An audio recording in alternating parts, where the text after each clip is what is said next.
ಇವತ್ತಿನ recipe capsicum ಮಾವಿನಕಾಯಿ ಚಿತ್ರಾನ್ನ. ತುಂಬಾ ಚೆನ್ನಾಗಿರುತ್ತೆ. ಇದು ಹುಳಿ ಹುಳಿ ಸ್ವೀಟಾಗಿ ಮತ್ತು ತುಂಬಾ ಚೆನ್ನಾಗಿರುತ್ತೆ. ಒಂದ್ಸತಿ ಆದರೂ ಟ್ರೈ ಮಾಡಬೇಕಿದು. ಇದಕ್ಕೆ ಏನೇನು ಬೇಕು ಅಂತ ನೋಡೋಣ. ಮೊದಲಿಗೆ ನಾನು 2 ಈರುಳ್ಳಿನ ಈ ಥರ ಹಿಂಗೆ ಉದ್ದುದಕ್ಕೆ ಕಟ್ ಮಾಡಿ ಇಟ್ಕೊಂಡಿದ್ದೀನಿ. ಖಾರಕ್ಕೆ ಎಷ್ಟು ಬೇಕೋ ಅಷ್ಟು ಹಸಿಮೆಣಸಿನ್ಕಾಯಿ, ಕರಿಬೇವು, ಕಡಲೆ ಬೀಜ ಮತ್ತು ಕಡಲೆಬೇಳೆ ಮತ್ತು ಮಾವಿನಕಾಯಿನ ನಾನು ಹಿಂಗೆ ತುರಿದಿಟ್ಕೊಂಡಿದ್ದೀನಿ. ಸ್ವಲ್ಪ ತೆಂಗಿನಕಾಯಿ ತೊಗೊಂಡಿದ್ದೀನಿ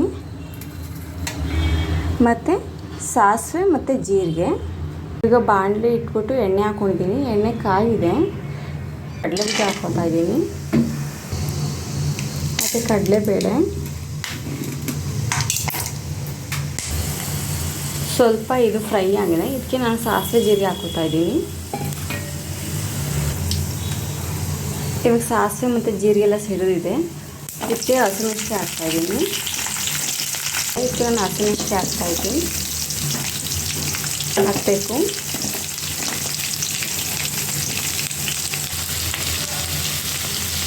ಮತ್ತು ಇದಕ್ಕೆ ರುಚಿಗೆ ತಕ್ಕಷ್ಟು ಉಪ್ಪು ಹಾಕ್ತಾಯಿದ್ದೀನಿ. ಅಂದರೆ ಸ್ವಲ್ಪ ಉಪ್ಪು ಹಾಕಿದ್ರೆ ಇದಕ್ಕೆ ಈರುಳ್ಳಿ ಬೇಗ ಸಾಫ್ಟ್ ಆಗುತ್ತೆ.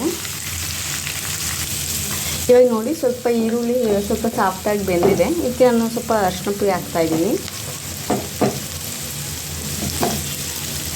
ಹಾಕ್ಬಿಟ್ಟು ನೋಡಿ ಈ ಥರ ಮಿಕ್ಸ್ ಮಾಡ್ಕೋಬೇಕು.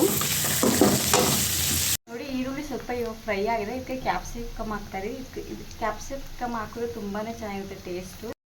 ಕ್ಯಾಪ್ಸಿಕಮ್ ನಿಮ್ಗೆ ಬೇಕು ಅಂದ್ರೆ ಹಾಕ್ಬೋದು, ಬೇಡ ಅಂದರೆ ಸ್ಕಿಪ್ ಮಾಡ್ಬೋದು. ಇಲ್ಲಿ ನಾನು ಹಾಕ್ತಾಯಿದ್ದೀನಿ. ಇದು ತುಂಬಾ ಚೆನ್ನಾಗಿರುತ್ತೆ ಮತ್ತು ಸ್ಕಿನ್ಗೆಲ್ಲ ಚೆನ್ನಾಗಿರುತ್ತೆ ಇದು ಕ್ಯಾಪ್ಸಿಕಮ್ಮು.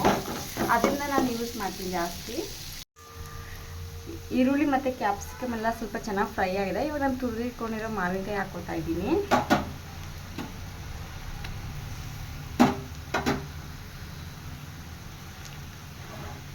ಮತ್ತು ತೆಂಗಿನಕಾಯಿ ತುರಿ ಹಾಕ್ತಾಯಿದ್ದೀನಿ. ತೆಂಗಿನಕಾಯಿ ತುರಿ ಹಾಕೋದು ತುಂಬಾ ಚೆನ್ನಾಗಿರುತ್ತೆ. ಸ್ವೀಟು, ಹುಳಿ ಹುಳಿ ಮತ್ತು ಖಾರ ತುಂಬಾ ಚೆನ್ನಾಗಿರುತ್ತೆ.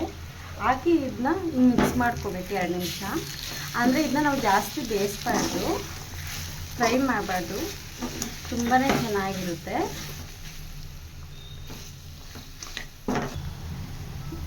ಇವಾಗ ಮಾವಿನಕಾಯಿ ಚಿತ್ರಾನ್ನ ಗೊಜ್ಜು ರೆಡಿಯಾಗಿದೆ. ಇದಕ್ಕೆ ರೈಸ್ ಹಾಕ್ಕೊಂಡು ಕಲಿಸ್ಕೊಳ್ಳೋಣ.